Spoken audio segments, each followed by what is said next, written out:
Hello, my lovelies. This is going to be all about pathworking the Kabbalah, both the Sephiroth and the Qliphoth, and what nobody talks about this, okay?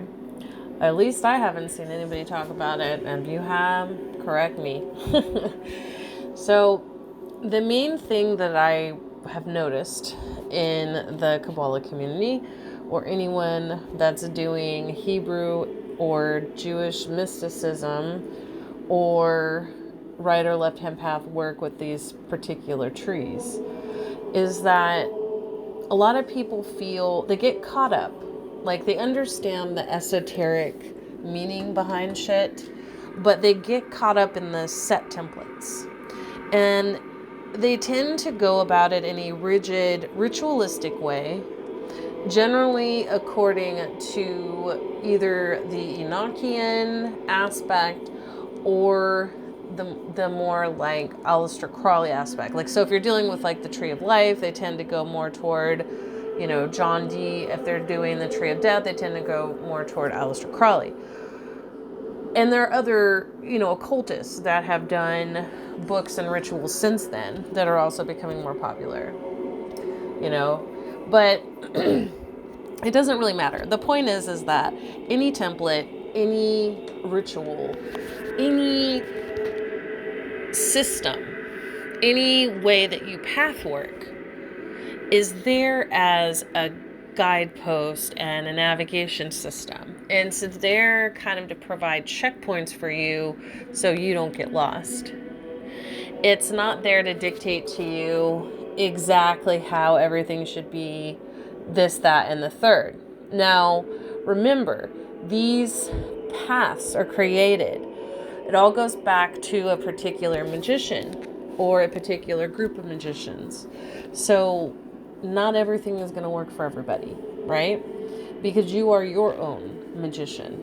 Just like I have my own templates that I teach you guys that have worked for me, because I'm not going to teach you guys to do shit that I myself haven't done. But just as I do that, that's essentially what other magicians have done that have come before me.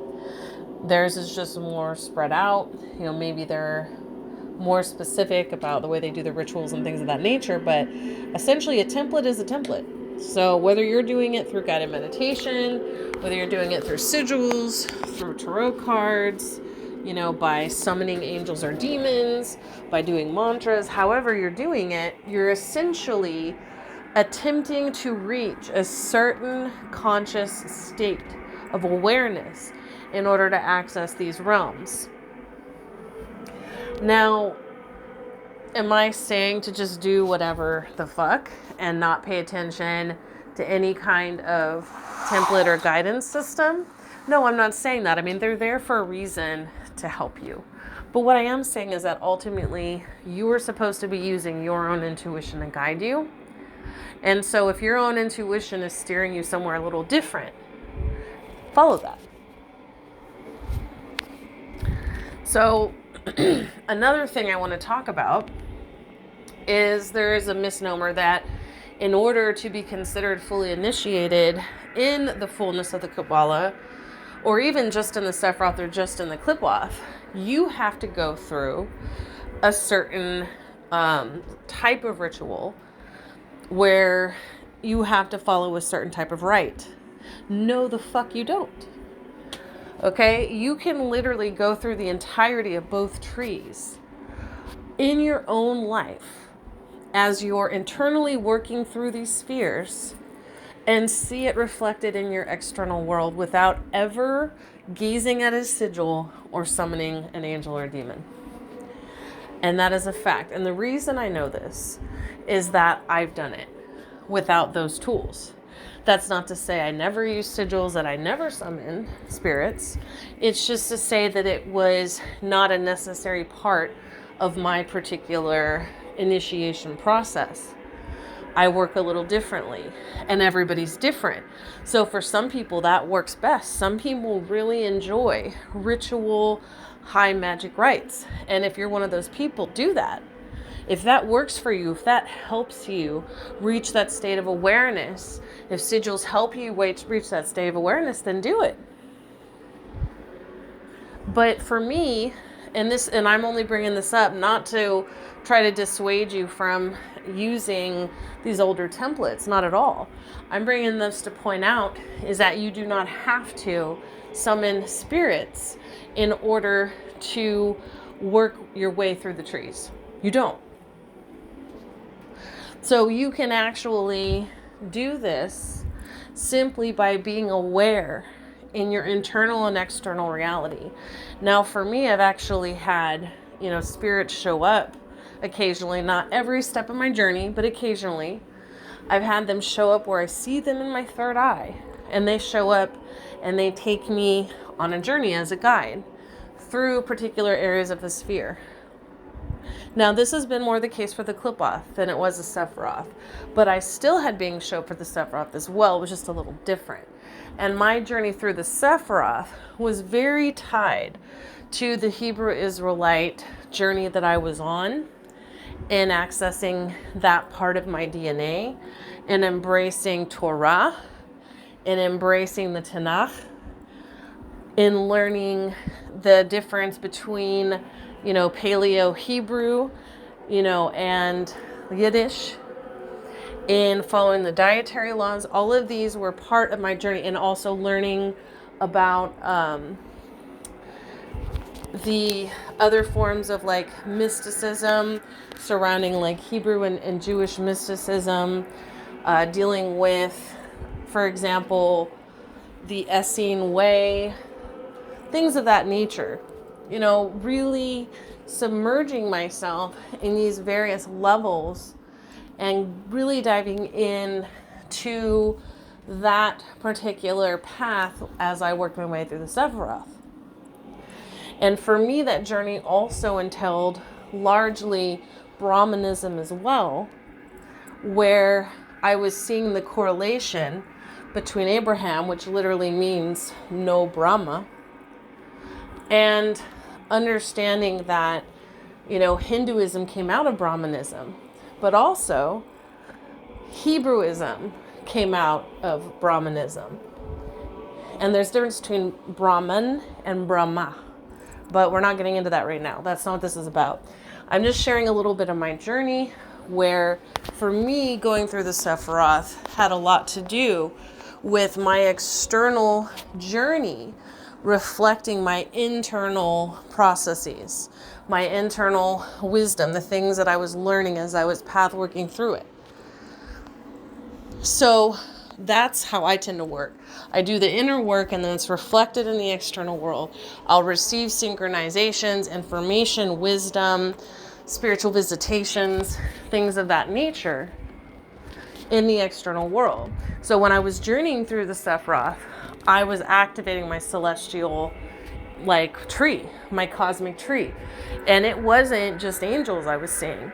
I was seeing, extra dimensional beings from different galaxies, even different universes, that were connected to my DNA, that were connected to my tree, because that's what the Kabbalah is about. It's about your inner tree, your cosmic tree, your infernal tree. So your conscious DNA and your unconscious DNA. Your conscious mind and your unconscious mind. Okay?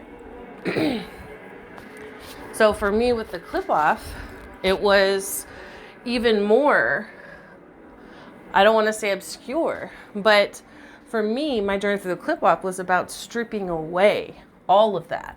So once I mastered the Sephiroth, I then had to strip away everything I thought was true. Everything that I had come to believe is black and white. Torah is the truth. The Tanakh is the truth. Hebrews are the chosen people. The Nibiru are the chosen people, celestially speak. All of this stuff, I had to let that go. I had to strip all of that away. Understand that my consciousness was much bigger than that. Not that that was wrong or false, but that it was one truth, and that I had other truths that I needed to explore that were connected to me and my DNA. And understanding that just as I learned how to follow taboos, I now had to learn how to break them. And so for me, the Qliphoth was breaking down not just the taboos of Hebrewism, but breaking down old programs from childhood, breaking down ancestral trauma loops, reprogramming my thought process, going in to, my underworld to heal my inner child, to retrieve soul fragments, to face incarnations where I was enslaved, to face incarnations where I was raped, where I was beaten, to face incarnations when I was a murderer, when I was an assassin, when I was a war criminal, when I was a gangster. I had to go through, losing over and over again and rebuilding over and over again. I had to go through realizing that I was not the love and light being that I thought I was. So all of this was a process of deconstruction. That's what the Qliphoth was for me.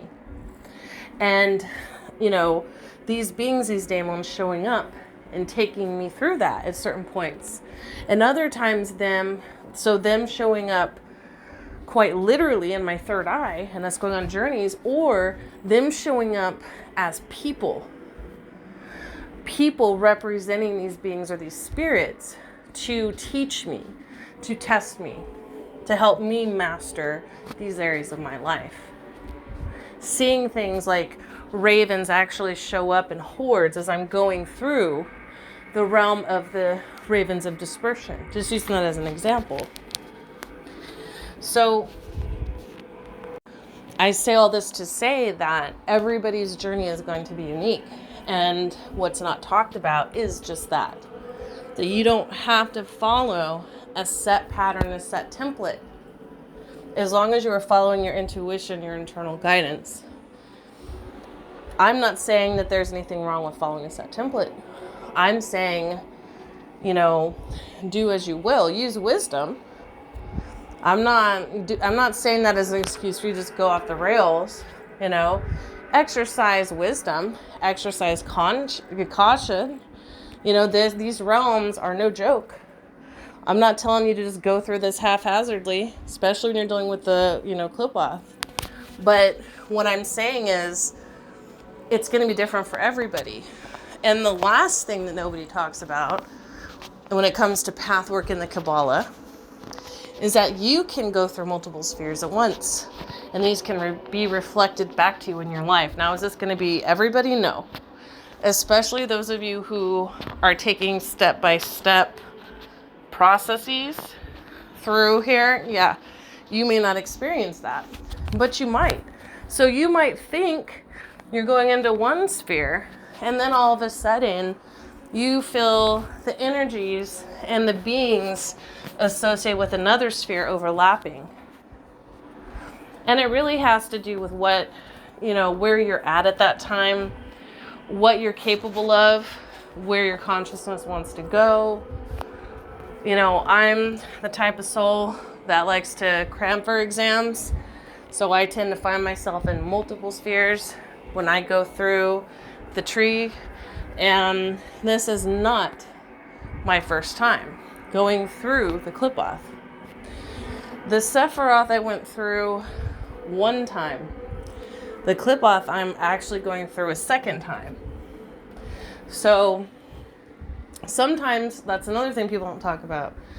It's not always a one-time deal. It doesn't mean you didn't finish or complete what you're supposed to learn either. It doesn't mean, I'm not fully initiated because I have to go through again. It doesn't work like that. These are fluid, conscious realms. You can dip in and out of different realms in the underworld anytime you reach a certain state of mind, a state of vibration or frequency, and the upper world as well. It is a state of being through consciousness. I could be sitting here, and when I reach a certain frequency or state of mind, I can enter in, to Kether, just sitting here. Did I have to go through all those spheres to get there? No. Because I have that crown within me. So, yeah, you know, you can tend to work on several spheres at once, and you can even do them out of order sometimes. It really depends on your journey. And I'm not trying to go about this as some sort of, you know, maverick, and I'm trying to tell you to throw out the rule book or anything like that. Although I am a bit of a maverick. But I'm just telling you guys, hey, proceed with caution, exercise wisdom, but don't let it become rigid. This is your journey. This is your tree. These are templates that other magicians have created to help you access your tree. It's not meant to be this strict dogma that traps you. It's meant to set you free, especially when you're dealing with the left-hand path of the shadow tree. So, but this applies to both. So that's what I have for you guys. Definitely take what resonates and leave the rest. If you have any questions, you can feel free to drop them in the comment section below. If this is Patreon, because I'm going to be uploading this on Patreon before I upload it to YouTube, because I feel like this is something that's general information that I feel most people would benefit from.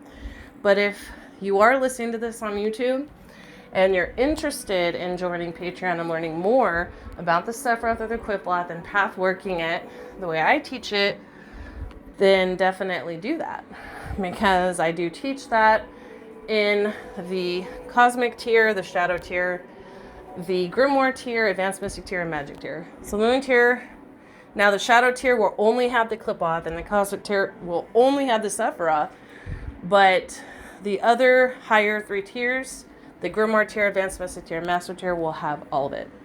So that's what I have for you guys.